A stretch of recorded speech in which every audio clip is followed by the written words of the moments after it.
بسم اللہ الرحمن الرحیم۔ فیکٹیکل کے معزز ناظرین کو السلام علیکم۔ ناظرین گرامی، بہت سے بچے امیر گھرانے میں پیدا تو نہیں ہوتے، لیکن پھر بھی اکثر بچوں کے والدین ان کے لیے کھانا، کپڑے اور رہنے کے لیے ایک اچھا گھر مہیا کر دیتے ہیں۔ اس کے ساتھ ساتھ متوسط طبقے کے والدین اپنے بچے کے کسی شوق کے خرچے بھی برداشت کر لیتے ہیں، لیکن ایسا ہر وقت ہوتا ہے نہیں، اور بعض اوقات انسان بہت سستے اور آسان شوق بھی پیسے نہ ہونے کی وجہ سے پورے نہیں کر پاتا۔ یہ خاندان بھی ایسا ہی تھا۔ ان کا ایک بیٹا تھا جس کا نام ڈمارکو تھا۔ یہ والدین اپنے مالی حالات کی تنگی کو اپنے بچے کے ساتھ محبت اور لاڈ سے دور کرنے کی کوشش کرتے تھے۔ ڈمارکو بھی اپنے والدین کی یہ بات سمجھتا تھا، اور اس وجہ سے اس کی کوئی بہت خواہشات تھی نہیں، اور وہ عام طرح کے بچوں کی طرح رہنے کی کوشش کرتا تھا۔ اگرچہ اسکول میں اس کے پرانے کپڑوں کی وجہ سے اس کو تنگ کیا جاتا تھا، لیکن پھر بھی وہ واحد کلاس جہاں اس لڑکے کو اپنے پرانے کپڑوں اور جوتوں کی پرواہ نہیں کرنی پڑتی تھی، وہ تھی کھیل کی کلاس۔ ڈمارکو کے ٹیچر کی محنت کی وجہ سے ڈمارکو نے رگبی میں بہت زیادہ دلچسپی لینی شروع کر لی تھی، اور اب وہ اسے ہی ایک کیریئر کے طور پر لے کر چلنا چاہتا تھا۔ لیکن چونکہ اس کے والدین کے پاس پیسے بہت ہی کم ہوتے تھے، اس وجہ سے وہ اس کھیل کا بنیادی سامان بھی خرید نہیں سکتا تھا۔ بہت سے امیر والدین کے بچے اپنے بیڈ سے نہیں نکلتے اور خود کو اپنے مہنگے موبائلز اور ٹیب سے دور نہیں کر پاتے، لیکن یہ لڑکا تھا کہ جب بھی وقت ملتا وہ کھیل کے میدان میں پریکٹس کر رہا ہوتا۔ اس وجہ سے اس لڑکے نے ہار نہیں مانی، اور نہ ہی اس نے اپنے والدین کی غربت کا رونا کسی کے سامنے رویا۔ اس نے اپنے طور پر ایکسرسائز کرنے کا ایک جگاڑ نکالا۔ اس نے ایک زنجیر لی اور اس کو 2 ٹائرز کے ساتھ باندھا، اور اس کے ساتھ ہی ایکسرسائز کرنی شروع کر دی۔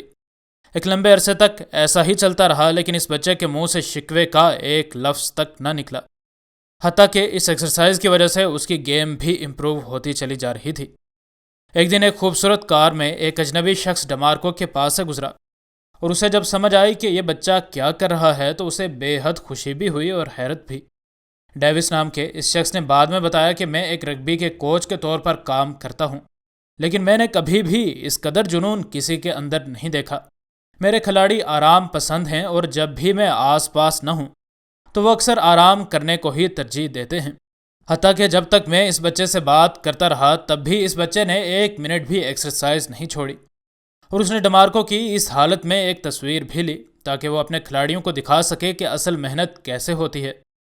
اس کوچ کے پاس بھی اتنے پیسے نہیں تھے کہ وہ اس بچے کی مدد کر سکے۔ اس وجہ سے اس نے فیس بک پر ایک پوسٹ اس بچے کے لیے لگائی، اور اس میں سب کچھ سچ بیان کیا۔ دیکھتے ہی دیکھتے اس کی پوسٹ وائرل ہو گئی۔ آن لائن چندہ جمع کرنے والی ویب سائٹ گو فنڈ می پر ڈمارکو کے لیے ایک پیج بنا لیا گیا۔ جب آخر کار اس بچے کو یہ اکوپمنٹ ڈیلیور کیا گیا تو تب بھی یہ بچہ ان ٹائرز کے ساتھ ایکسرسائز کر رہا تھا، اور اس کو اس نئے اکوپمنٹ کو دیکھ کر اپنی ہی آنکھوں پر یقین نہ آیا، اور روتی آنکھوں کے ساتھ اس بچے نے کہا کہ میں اس قدر مہنگے تحائف کے قابل نہیں ہوں۔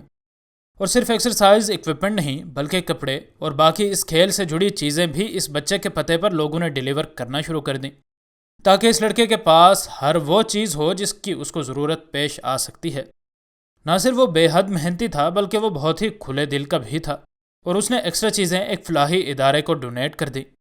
ڈمارکو نے کہا کہ میرے تو پھر بھی والدین اور دوست ہیں جو کہ میری ہر طرح کی ضروریات کو پوری کرتے رہتے ہیں، لیکن بعض لوگوں کے تو والدین بھی نہیں ہوتے، اس وجہ سے میں ان کی مدد کرنا چاہتا تھا۔ ہم ڈمارکو کے لیے دعا کرتے ہیں کہ وہ ایک بے حد اچھا ایتھلیٹ بن کر سامنے آئے۔ ناظرین، ایسی ہی ایک اور کہانی ہم نے اس لڑکے کے بارے میں آپ کے گوش گزار کی تھی جو کہ اپنی ماں کی مالی طور پر مدد کرنے کے لیے کئی میل پیدل چل کر نوکری پر جاتا۔ اگر آپ نے وہ ویڈیو ابھی تک نہیں دیکھی تو اوپر آنے والے انڈیکس کارڈ پر کلک کر کے آپ وہ ویڈیو دیکھ سکتے ہیں۔ مزید نئی ویڈیوز کے لیے ہمارے چینل کو سبسکرائب کر لیں۔ ویڈیو پسند آنے کی صورت میں ویڈیو کو لائک اور دوست احباب سے شیئر کرنا ہرگز نہ بھولیں۔ انشاءاللہ ملتے ہیں اگلی ویڈیو میں۔ فی امان اللہ۔